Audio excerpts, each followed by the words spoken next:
Magandang gabi mga masters, bali ngayon po ay 8 videos po ma-upload ko po sa aking YouTube channel. Tama nga mga masters, 8 videos nga po ma-upload ko. Yon, what's up mga masters? Nandito na naman tayo sa panibagong araw, panibagong kabanata na naman ang pagsasama-samahan natin ngayon guys.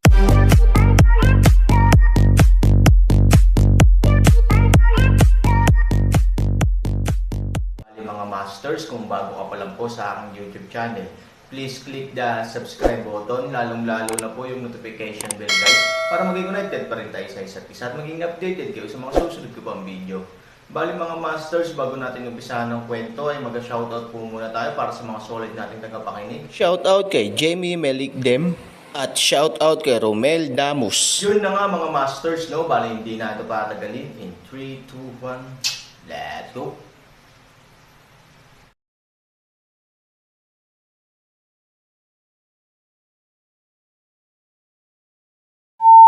Nakapagpasya na, si Mingyu. Nang bumagsak ang boses niya, nagkatinginan siya at ang matandang monghe. Pagkatapos ay humakbang siya at lumipad sa isang iglap. Sa kalangitan, si Aaron at ang misteryosong lalaki. Ang magkabilang panig ay may mga pag-atake at depensa, ang palakol ng Aaron ay walang katapusan, at ang mga kasanayan ng anino at multo ay walang katapusang partisipasyon ni Mingdayo at ng matandang monghe, nagsimulang tumagilid ang balanse ng magkabilang panig.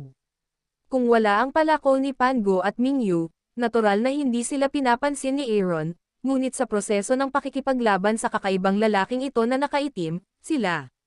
Sa partikular, si Mingyu, kahit na ang lakas ng half ay mas masahol pa kaysa sa Aaron, siya rin ay isang ganap na dalubhasa, laging gugulo para sa Aaron.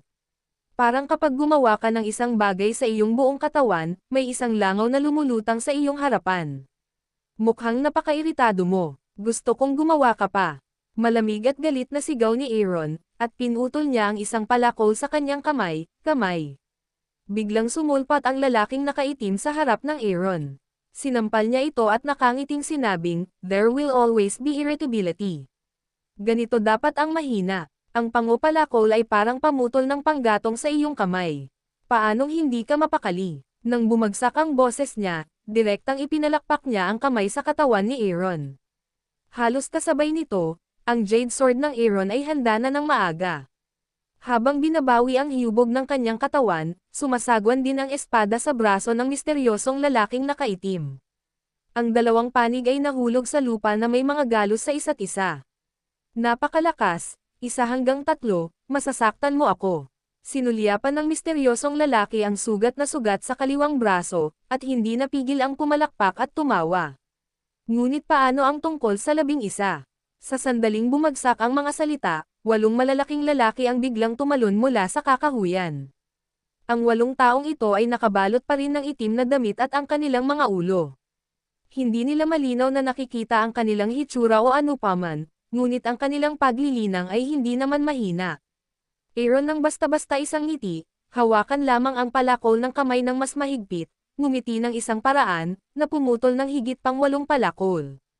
Natatakot ako na hindi mo man lang maputol ang palakol. Go on. Sa sandaling bumagsak ang boses, ang misteryosong lalaking nakaitim ay agad na nanguna sa pagtalon sa Aaron, habang ang natitirang 10 tao ay nagkalat sa lahat ng direksyon at nagtipon-tipon. Marahil ang iba ay matatakot, ngunit ang Aaron ay hindi. Sa isang mahigpit na pagkakahawak ng palakol, maaari mo itong patayin ng direkta. Boom! Kaya nagkaroon ng mga pagsabog at alikabok. Pagkatapos, isang grupo ng mga tao ang humantong sa langit mula sa lupa at pinunit ang kawalan. Isang away. Sa oras na ito, sa paanan ng bundok, 2 pangkat ng mga tao at mga kabayo ang nagtagpo sa isang lugar mula sa 2 direksyon, sa pangunguna ni Lu Roxen at ng Gintong Jashi.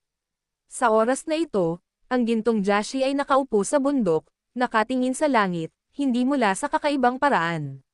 Malamig ang mukha ni Lu Roxen. Kumunot ang noo niya at sinabing, "May tutulong pa ba sa Aaron?" Ngunit alam na alam ni Lu Roxen, ang kapangyarihan ng Aaron, na bukod sa pagliligtas sa kanya, sino pa ang makakapagligtas sa kanya sa ganoong kritikal na sandali? Si Aaron kaya? Tanong ng Golden Beetle. Saglit na nag-alinlangan si Lu Roxen, pagkatapos ay umiling. Ang posibilidad na ito ay hindi inaasahan, ngunit ito ay halos imposible. Siya ay nahulog sa pagbuo ng kaluluwa, at nakita ng mga especially iya ang kanyang kaluluwa sa labas ng lambak sa mahabang panahon. Ngayong nagawa na niya ito, kahit na ang taong ito ay may siyam na buhay, walang 3,721 kaluluwa. Siya na sana, pero imposible. Anong gagawin natin ngayon? Gusto mo si Ivory, gusto ko ng Aaron, walang makakaagaw ng tao sa akin. Ikinaway ni Luroxan ang kanyang malaking kamay at agad na pinamunuan ang libu-libong tropa sa likod niya upang salakayin ang bundok. Boom! Sa paanan ng bundok, biglang gamulong ang alikabok at usok. Sa bundok sa oras na ito, napakagulo ng eksena. Pinalibutan ng 11 eksperto si Hansani at nakikipaglaban sa isa't isa. Sa ibaba, ang mga naglakas loob na lumabas sa lambak ng masamang matako ay nasa ilalim din ng banta ng misteryosong lalaki at nagtitipon sa ibaba upang salakayin si Hansani. Bagamat ang mga taong ito ay pawang tumatakas na mga kawal, sila rin ay nilalamon ng matako ng kasamaan sa lambak. Kung tutuusin, napakalaki ng base number. Tumakas man sila dito, may natitira pa ring mahigit 10,000 tao. Mayroong 10 Panginoon na nagkakagulo, at may 10,000 tao ang kumukubkob sa kanila. Kahit noong kasagsagan ng Aaron, mahirap labanan, hindi pa banggitin ang kasalukuyang sitwasyon ng Aaron. Mabuti na lang at dumating din ang matako ng kasamaan. Duguan ang bibig, ilang tao ang napapalunok. Ang lahat ng mga monghe ay nakakalat sa gulat, na nagpaginhawa sa Aaron ng maraming presyon. Apoy sa lupa, Thunder Dragon. Skyfire, gulong ng buwan. Panipi, Wuxiang Shenggong. Boom! Sa harap ng pag-ataking ito, nagalit si Aaron. Sa kanyang kanang kamay, binuksan niya ang daan gamit ang 72 magic sword, at sa kanyang kaliwang kamay, ginamit niya ang palakol ni Pango para umatake. Napatay niya ang isang madugong landas sa pag-atake ng 11 katao ng maglaon. Kinuha niya ang kanyang bakanteng oras upang harapin ang 10,000 tao sa ibaba at uminom ng 3 beses. Boom! Agad na sumabog ang lupa, at nanginginig ang buong lupa. Sa oras na ito, dumating din sina Luroxan at Golden Jashi. Pagkakita nito, hindi nila maiwasang imulat ang kanilang mga mata. Ang eksena ay napakaganda at kahanga-hanga na kahit ang mga gintong mandirigma at si Luroxan, na sanay na makita ang eksena, ay hindi maiwasang mapapanganga. Pero ang mas ikinagulat nila ay naisip nila na ang ganoong kabanggas na eksena ay dapat na labanan ng 2 panig. Gayunpaman, nang tumangala sila, nakita nila ang isang lalaki na mabilis na napapaligiran ng higit sa 100 tao, at mayroong 10,000 tao sa lupa upang tumulong sa pag-atake. Ang isa lamang ay isang halimaw na tila tumutulong sa mga taong nakubkob. Glutton ng kasamaan. Biglang may nakakilala kung sino ang halimaw sa isang sulyap. Sa pagkakataong ito, nabigla siya. Kahit na mayroong libu-libong tao sa likod ni Luroxan at Golden Gia, lahat sila ay nagulat sa oras na ito. Ang matako sa kasamaan, ang mabangis na hayop noong sinaunang panahon, walang nakakaamoy nito. Ang matako sa kasamaan, si Luroxan ay nasa sabik din at sumigaw, at ang kanyang utak ay mabilis ding umikot. Kung ito ay ang katakawan ng kasamaan, ang taong nasa itaas ay hindi dapat. Sa pag-iisip nito, si Luroxan ay tumangala sa takot. Nang biglang tumabi ang grupo ng mga tao sa paligid ng Aaron, nakaramdam ng manhid si Luroxan nang masulyapan niya ang mukha ni Aaron. Aaron, bulong ni Luroxan. Ano, Aaron? Ito, paano ito mangyayari? Hindi ba't si Aaron ay nadurog na sa lambak at nahiwalay sa kanyang kaluluwa? Panipi, kahit ang kaluluwa ay maaaring paghiwalayin, ibig sabihin ay halos patay na ang kanyang katawan. Sa kasong ito, maging ang tunay na Diyos ay mahirap kalabanan. Paano ito nagawa ng taong ito? Yes, everyone is on the verge of this kind of situation. Gustuhin man nilang lumaban, hindi nila magawa. Shit, gusto talaga ng taong ito na ibasura ang free outlooks every time. Sa mga salita ni Luroxan, nagkaroon ng maraming talakayan. Kung hindi nila ito nakita ng kanilang mga mata, akala nilang lahat ay nagyayabang. Hinubad din ni Golden Beetle ang kanyang helmet sa pagkakataong ito, at mariing napasimangot ang kanyang gwapong mukha. Pagtingin sa lalaking may balde na 11 sa langit, bumulong siya ba ay Aaron? Nakatitig si Luroxan sa Aaron. Ang buong tao ay hindi pa nahihilo sa gulat. Sa oras na ito, Paano siya magkakaroon ng oras upang sagutin ang gintong mandirigma? Kawili-wili. Kahit na walang pumapansin dito, hindi pa rin napigilan ng Golden Beetle na mapabuntong hininga at sumagot sa sarili, at sumilay ang bahagyang ngiti sa gilid ng kanyang bibig. Noong una kong narinig na may crush talaga si Miss Lu sa lalaking nagustuhan niya, hindi talaga ako naniwala lahat naman sila ay lalaki, alam nila ang mapanlinlang na bibig ng lalaki.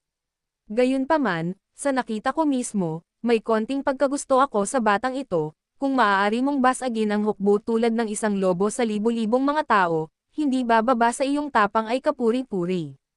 Kasanayan. Sa oras na ito, ang mga mata ni Lu Roxanne ay nagbago mula sa pagkabigla tungo sa paghanga, at maging ng kaunting pagmamataas.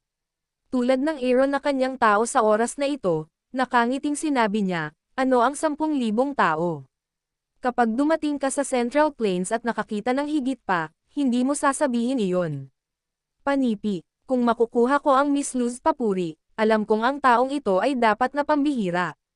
Walang magawa ang gintong lalaki kundi ngumiti. Kami, Fang Kun, ay maaari ding pumatay sa mga masasamang monghe na ito. Kasabay nito, ang kanyang mga mata ay kumislap, ang kanyang mga binti ay pinilit, at siya ay direktang lumipad mula sa bundok patungo sa karamihan. Ang gintong baluti ay biglang sumabog sa gininto ang liwanag.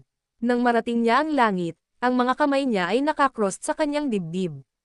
Pagkatapos nito, sa isang mabangis na paghila, isang malaking gintong pagkalito ang nakakalat mula sa kanya. Bang-bang! 12 ng monghe ang direktang itinumba ng gintong liwanag. Lord, hindi po, may darating. Sa hangin sa oras na ito, narinig ang pagsabog sa kanyang paanan, ang matandang monghe ay nagmamadaling bumalik upang makita ang gintong mandirigma at ang madilim na hukbo sa hindi kalayuan. Nagmamadaling sigaw niya. Bahagyang kumunat ang noo ng misteryosong lalaking nakaitim at hindi man lang ibinalik ang ulo. Inatake lamang niya ang Aaron, paano ang dumating? Nag-iisa ba tayo? Ang hukbo ng pamilyang Lu, at ano? Narito rin ang mga tao sa disyerto.